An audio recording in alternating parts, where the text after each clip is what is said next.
Hey friends, welcome to Relax Recipes. Blandy white chocolate ப்ரௌனின்னு கூட சொல்லலாம். இதோட ரெசிபி தான் இன்றைக்கி பார்க்க போகிறோம்.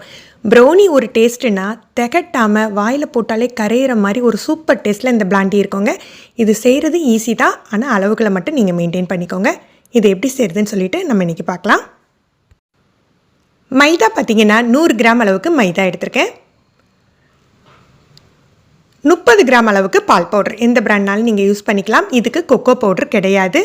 ஒரு ரெண்டு சிட்டிகை போல் உப்பு சேர்த்துக்கோங்க. 1/8 ஸ்பூன் அளவுக்கு உப்பு. இதை மூணையும் சளிச்சு எடுத்துக்கணும். இதில் நம்ம சேர்க்குற பால் பவுடர் தான் இந்த பிளாண்டிக்கு ஒரு சூப்பர் டேஸ்ட்டு கொடுக்குங்க. இதை சளிச்சுட்டு 2-3 தடவை நல்லா மிக்ஸ் பண்ணி விட்டுக்கோங்க. நான் இன்றைக்கி 10/8 இன்ச்சு டின் எடுத்திருக்கேன். ரெக்டாங்கிள் டின் 10/6 யூஸ் பண்ணலாம், 10/8 யூஸ் பண்ணலாம். 10/8 யூஸ் பண்ணல கொஞ்சம் மெல்லிஸாக பீஸ் வரும். 10/6 யூஸ் பண்ணிங்கன்னா கொஞ்சம் திக்காக வரும். ஒயிட் சாக்லேட் பார்த்திங்கன்னா நான் இன்றைக்கி 120 கிராம் ஒயிட் சாக்லேட் எடுத்திருக்கேன். இது டார்க்கோட ரொம்ப சாஃப்ட் டெக்ஸ்சராக இருக்கும். நான் யூஸ் பண்ணுற பிராண்டோட டீட்டெயில்ஸ் டிஸ்கிரிப்ஷனில் கொடுக்குறேன். 90 கிராம் அளவுக்கு 90 கிராம் பட்டர், 120 கிராம் அளவுக்கு ஒயிட் சாக்லேட், அன்சால்டட் பட்டர் தான் யூஸ் பண்ணோம். இதை நம்ம டபுள் பாயிலில் மெல்ட் பண்ணி எடுத்துக்கலாம். டபுள் பாயில் அப்படின்னு சொல்லி இதை ரொம்ப போட்டு மெல்ட் பண்ணக்கூடாது. ஏன்னா ஒயிட் சாக்லேட்டும் சீக்கிரமாக மெல்ட் ஆகும், பட்டரும் மெல்ட் ஆகும். ரொம்ப மெல்ட் பண்ணிங்க அப்படின்னா இதோட டெக்ஸ்சர் மாறிடும். கொஞ்சம் தூக்கி அதாவது அந்த ஃபுல்லாக அந்த ஹீட்லேயே வைக்காமல் அந்த பாத்திரத்தை எடுத்து லைட்டாக மிக்ஸ் பண்ணி விட்டுக்கோங்க. கொஞ்சம் லைட்டாக மெல்ட் ஆக ஆரம்பித்தாக்களே நம்ம அடுப்பில் இருந்து எடுத்துடலாம். எடுத்துகிட்டு நீங்கள் நார்மலாக ஸ்பேச்சுலா வச்சு மிக்ஸ் பண்ணி கொடுத்தாலே சூப்பராக க்ரீமியாக மிக்ஸ் ஆகிடும். ஓவனை 180 டிகிரிக்கு 10 நிமிஷம் ப்ரீ ஹீட் பண்ணிக்கலாம். 2 முட்டை எடுத்திருக்கேன். 1 டீஸ்பூன் அளவுக்கு வெனிலா எசன்ஸ். சுகரோட அளவு பார்த்திங்கன்னா 125 கிராம் ஒயிட் சுகர் தான் சேர்த்துக்கணும். இதை மிக்சியில் பவுடர் பண்ணி சேர்த்துக்கணும். இதுக்கு ப்ரௌன் சுகர் சேர்த்துக்கிட்டிங்க அப்படின்னா அதோட பிளாண்டியோட கலர் மாறிடும், அந்த க்ரீமி கலர் இருக்காது. இதை முதல்ல விஸ்க் வச்சு மிக்ஸ் பண்ணி விட்டுட்டு அப்புறம் பீட்டர் வச்சு பீட் பண்ணி எடுத்துக்கலாம். எலக்ட்ரிக் பீட்டர் யூஸ் பண்ணிக்கோங்க. ஹேண்ட் விஸ்க் யூஸ் பண்ணிங்கன்னா நீங்கள் ஒரு 10 மினிட்ஸாவது பீட் பண்ண வேண்டியது இருக்கும். எந்த அளவுக்கு இந்த நுரப்பொங்க பீட் ஆகுதோ அந்த அளவுக்கு நமக்கு கிரிங்கிள் டாப் ஃபார்ம் ஆகும். இதோட டெக்ஸ்சர் பாருங்கள் எவ்வளோ க்ரீமியாக இருக்குன்ட்டு. இப்போ இந்த பட்டர் அண்ட் ஒயிட் சாக்லேட்டு நம்ம மெல்ட் பண்ணி வச்சுருக்கோம் இல்லையா, அதை இதில் சேர்த்துக்கலாம். நம்ம ஓவர் ஹீட் பண்ணோன்னா பார்த்திங்கன்னா கொஞ்சம் பிரியாக ஆகிடும்.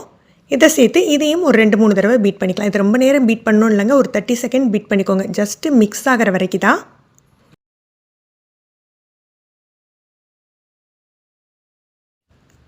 இப்போ நம்ம எடுத்து வச்சுருக்கோம் இல்லையா மைதா பால் பவுடர், அதை கொஞ்சம் கொஞ்சமாக சேர்த்து ஸ்பேச்சுலா வச்சு மிக்ஸ் பண்ணி விட்டுக்கலாம்.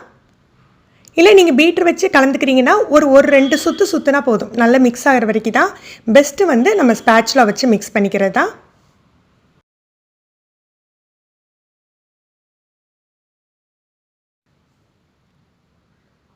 இதில் வேறு எதுவுமே சேர்க்க வேண்டியது இருக்காதுங்க. நமக்கு ப்ரௌனிக்கும் சரி பிளாண்டிக்கும் சரி மில்க்கோ இல்லை ஆயிலோ எதுவுமே சேர்க்க மாட்டோம். அந்த பட்டர்லேயே தான் செய்வோம். நல்ல மிக்ஸ் ஆன பிறகு நம்ம ஏற்கனவே எடுத்து வச்சுருக்கோம் இல்லையா பட்டர் ஷீட் போட்டு டின்னுக்கு மாற்றிக்கலாம். நீங்கள் இந்த ரெக்டாங்கிளில் தான் யூஸ் பண்ணணும் இல்லைங்க, ஸ்கொயர் டின் கூட யூஸ் பண்ணலாம். ஒரு 6 இன்ச் 7 இன்ச் உங்களுக்கு அந்த திக்னஸை பொறுத்து நீங்கள் எடுத்துக்கோங்க. 8 இன்ச்சு கூட யூஸ் பண்ணலாங்க. கொஞ்சம் மெல்லிஸாக வரணும் அப்படின்னா நீங்கள் 8 இன்ச் ஸ்கொயர் டின் கூட யூஸ் பண்ணலாம். மாற்றிட்டு லைட்டாக டேப் பண்ணி ஒரு ஸ்கீவர் வச்சு நல்ல நெருக்கமாக இந்த மாதிரி கோடு போட்டுக்கோங்க. ஏர் பபிள்ஸ்லாம் ரிலீஸ் ஆகி பர்ஃபெக்டாக செட் ஆகும். இதை 180 டிகிரியில் ஒரு 30 மினிட்ஸ் பேக் பண்ணி எடுத்துக்கலாம். நான் யூஸ் பண்ணுறது பார்த்திங்கன்னா மார்பி ரிச்சர்ஸோட ஓவன். இது ஆல்ரெடி இதை பற்றின எல்லா டீட்டெயிலும் நம்ம சேனலில் கொடுத்துருக்கேன். லிங்க் வேணால் டிஸ்கிரிப்ஷனில் கொடுக்குறேன். பர்ஃபெக்டாக பேக் ஆகிட்டா அப்படின்னு பார்க்குறதுக்கு நம்ம ஸ்கீவர் வச்சு குத்தி பார்க்கல கேக்கில் கொஞ்சம் கூட ஒட்டாமல் வரும் பாருங்கள். அந்த மாதிரி எப்போதுமே வராது. ப்ரௌனியாக இருக்கட்டும் பிளாண்டியாக இருக்கட்டும் அதில் அதோட க்ரம்பிள்ஸ் கொஞ்சம் இருக்கும். அப்படி இருந்ததுன்னா நல்லா பர்ஃபெக்டாக பேக் ஆகிட்டுன்னு அர்த்தம்.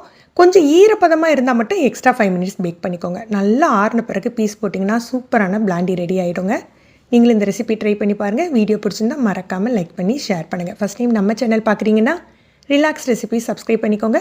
கீழே இருக்க பெல் பட்டனில் ஆல்ங்கிற ஆப்ஷன் செலக்ட் பண்ணி வச்சுக்கிட்டிங்கன்னா நம்ம சேனலில் வீடியோக்கள் போட்ட உடனே உங்களுக்கு நோட்டிஃபிகேஷன் கிடைக்கும். தேங்க்யூ.